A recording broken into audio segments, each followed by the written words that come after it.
இன்று துவாதசி கூடிய வெள்ளிக்கிழமை என்று தாமரை பூவிலே தர்ப்ப சட்டம் வைத்து தர்ப்பணம் செய்வதும், ஒவ்வொரு இல்லங்களிலும் கோயில்களிலும் ஊர்களிலும் கிராமங்களிலும் கோபூஜை செய்து மகிழ வேண்டும். செல்வ வளம் பெருகும். மேலும் ஒரு காலத்திலே பெரிய வசதியான பண்ணையார்கள் ஜமீன்தார்கள்லாம் இருந்ததை கேள்விப்பட்டிருப்பீர்கள். அவர்களுள் பலர் இன்றும் இருக்கின்றார்கள்.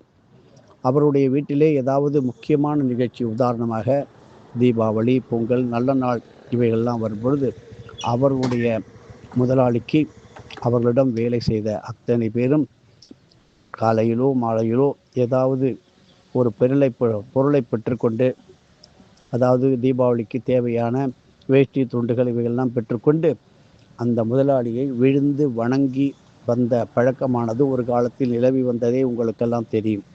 இவர்களெல்லாம் சாதாரண எளிமையான ஏழையான குடும்பத்தில் பிறந்து மாடு மேய்த்து இப்படியெல்லாம் செய்து அந்த பசுவினுடைய புண்ணியத்தையும் அந்த ஜமீன்தார்களுடைய கால்களிலே விழுந்து வணங்கி அவர்கள் சேர்த்து வைத்த புண்ணியத்தையும் ஒரு சேர அள்ளி கொண்டு சென்று விட்டார்கள். அவர்கள்தான் இன்று நாட்டை ஆளுகின்றவர்கள். பலவற்றில் உயர்ந்த பதவி பல உலகத்திலும் பல நாடுகளிலும் இருக்கின்றார்கள்.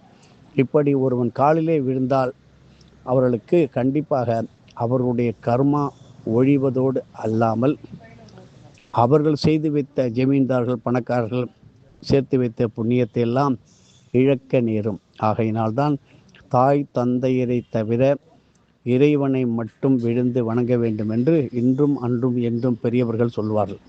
இது மகான்களுக்கு சித்தர்களுக்கு விதிவிலக்கு. ஆகையினால்தான் சித்தர்கள் தங்களை யார் என்று காட்டிக்கொள்ளாமல் சூக்ஷம ஸ்தூல காரண காரிய வடிவிலே வருகின்றது. காரணம், அவர்களை விழுந்து வணங்கி எல்லா விதமான தொந்தரவும் செய்து விடுவோம்.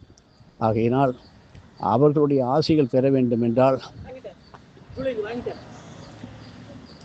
நீங்கள் இப்படி யாரை வணங்க வேண்டும் என்பதை தெரிந்து கொள்ள வேண்டும். நாம் பெருமையாக சபையிலே, திருமணத்திலே, ஒரு விழாக்களிலே அக்ஷத ஆசீர்வாதம் மலர்களை தூவி மங்கள அக்ஷதைகளை தூவி ஆசிகள் செய்கின்றோம். இதில் எந்த அளவுக்கு உங்களுடைய புண்ணிய சக்தி விரயமாகும் என்பது உங்களுக்கே தெரியாது. ஆகையினால் யாரையும் குறிப்பாக கோவில்களில் விழுந்து வணங்கக்கூடாது. அதுவும் பெரும் குற்றமாக இருக்கும். யாரே எங்கு எப்பொழுது வணங்க வேண்டும்? இப்பொழுதெல்லாம் வஞ்சனை நிறைந்த உலகமாக இருக்கின்றது. ஆகையினால் சிலர் என்ன செய்வார்கள்? பெரியவர்களை சந்திக்கும் பொழுது மந்திரித்த மந்திரங்கள் செய்து செய்வினைகள் செய்து அப்படிப்பட்ட குங்குமம், எலுமிச்சம்பழம், மஞ்சள், சால்வை, பூ மாலை இவைகையெல்லாம் எடுத்து சென்று போட்டு விடுவார்கள்.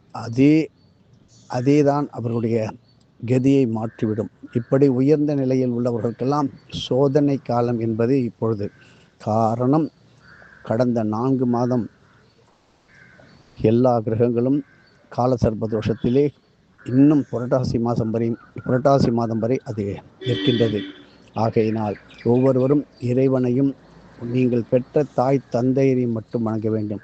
ஒரு இடத்திற்கு செல்வதற்கு முன்பாக யாத்திரை பயணம், கோவில்கள், புனித யாத்திரை செல்லும் பொழுது உங்கள் குலதெய்வத்தை பிரார்த்தனை செய்து அதற்கு தேவையான உங்களுடைய குல வழக்கப்படி க்ஷேமத்தண்டுலம் என்று சொல்வார்கள், அப்படியெல்லாம் செய்து யாத்ரா தானம் என்று செய்வார்கள்.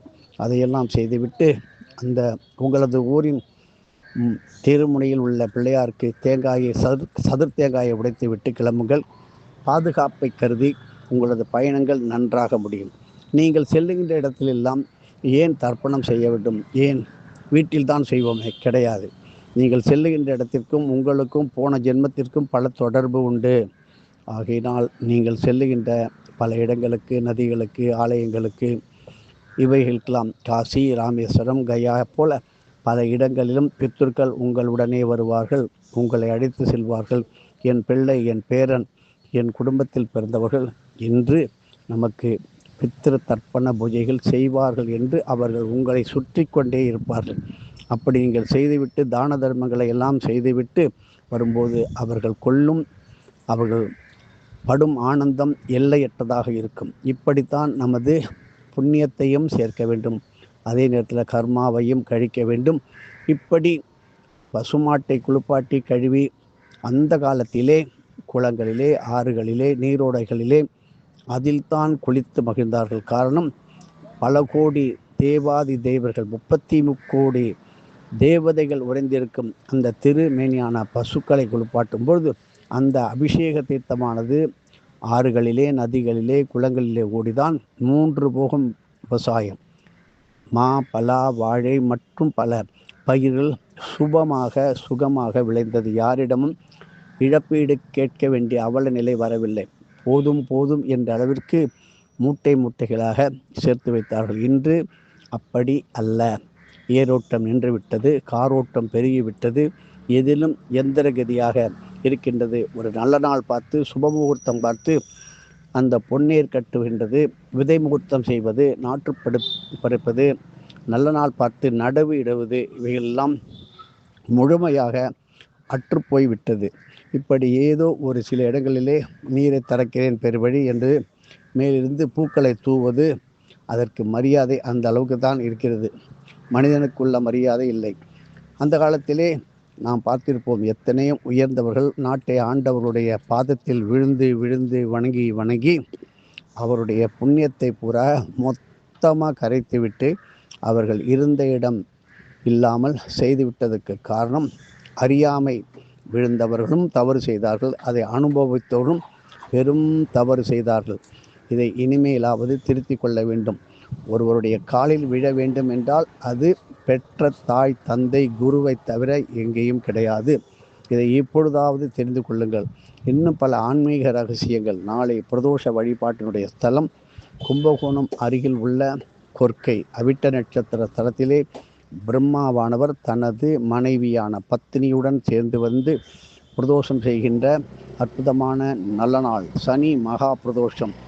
இப்படி செய்து 2 நந்திகள் ஒரே மண்டபத்தில் திருக்காட்சி அருளும் அற்புதமான சக்தி வாய்ந்த நந்திக்கு முழு வேர்க்கடலையில் தொடுக்கப்பட்ட மாலையை, அதுபோல் முழு முந்திரி இவைகளை நீளமாக சரமாக தொடுத்து, மல்லிகை பூவையும் தொடுத்து, 2 நந்திகளையும் மாறி மாறி சுற்றி, அதை அப்படி செய்து அந்த புஷ்பகவல்லிக்கு கூடை கூடையாக புஷ்பத்தை அப்படியே அர்ச்சனை செய்யாமல் அப்படியே புஷ்ப மாரியாக மழையாக கொட்ட வேண்டும். புஷ்பகவல்லி அந்த ஆலயம் முழுவதும் பூப்பந்தல் போட்டு மகிழ்வதும், பிரம்ம ஞானத்தை கொடுக்கின்ற குழந்தைகளுக்கு எப்பேற்பட்ட கல்வியிலே ஏற்படும் தடைகள், படித்த படிப்புக்கு வேலை கிடைக்கவில்லை, தவறான ஒரு படிப்பை எடுத்து விட்டோமே என்று இயங்குகின்றவர்களுக்கு நல்ல வழிகாட்டுகின்ற அற்புதமான சனி மகா பிரதோஷம். இப்படி பல இறை காரியங்களை தினமே நித்திய தர்ப்பணம் என்பது செய்தால் அன்றைய கர்மாக்களை கழித்து விடுங்கள். தேவ ரிஷி பித்திரு கடன்களை தீர்த்து விடுங்கள்.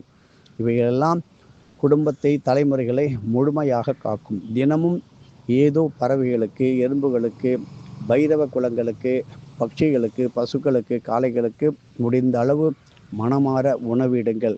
இதில் நாம் வயசு இல்லை, வசதி இல்லை, நாளைக்கு பார்த்து கொள்கிறோம், என்னால் முடியவில்லை என்கின்ற சாக்கு சபாப்பெல்லாம் சொல்லிவிடாதீர்கள். இந்த புண்ணியங்கள் உங்களை சேர்ந்து வர வேண்டும். ஒரு காலத்திலே ஒருவரிடம் ஒரு ஆலோசனை கேட்டுவிட்டு அதை பல பேரிடம் அதை பற்றி விரிவாக இன்னும் விளக்கம் கேட்கிறேன் என்று கேட்டு எதையும் செய்ய விடாமல், செய்யாமல் அதையும் தவிர்த்து விடுகின்ற அவல நிலையில் வருகிறது. ஏனோ தானோ என்று இப்பொழுதெல்லாம் பல திருமணங்கள் காலம் நேரம் பார்க்காமல் தவறான முறையிலே திருமணம் நடந்து வந்து அதனால் ஏற்படுகின்ற குறைகள், நிம்மதி இல்லாத வாழ்க்கையை பல ஆயிரம் குடும்பத்தில் நாம் பார்க்கிறோம். ஆனால் எந்த திருமணத்தையும் இறை சன்னதியிலே, ஆலயங்களிலே, கோயில்களிலே மட்டும் கொண்டாடுங்கள். இப்படி உயர்ந்த நிலையில் உள்ளவர்களுக்கு, குறிப்பாக பாதுகாப்பு துறையில் உள்ளவர்களுக்கு, இராணுவம் மற்றும் காவல் உயர் அதிகாரிகளுக்கு ஒரு உன்னதமான அற்புதமான பரிசு கிடைக்கும் நல்ல நாளானது வந்து கொண்டிருக்கிறது. இவர்களுக்கு எப்பேற்பட்ட கஷ்டங்கள் வந்தாலும் தீருகின்ற நல்ல நாள். அவருடைய குலதெய்வ பூஜை ஒவ்வொரு காவல் உயர் அதிகாரிகளும் தங்களுக்கு பாதுகாப்பு கொடுக்கின்ற பைரவ குலத்தை கண்டிப்பாக வழிபடுங்கள். நாய்களுக்கு பொறை, பிஸ்கெட் இவைகளை போட்டு கண்காணியுங்கள். எதுவும் என்னுடையதல்ல, அனைத்தும் உன்னுடையதே. அருளாலா அருணாச்சலா.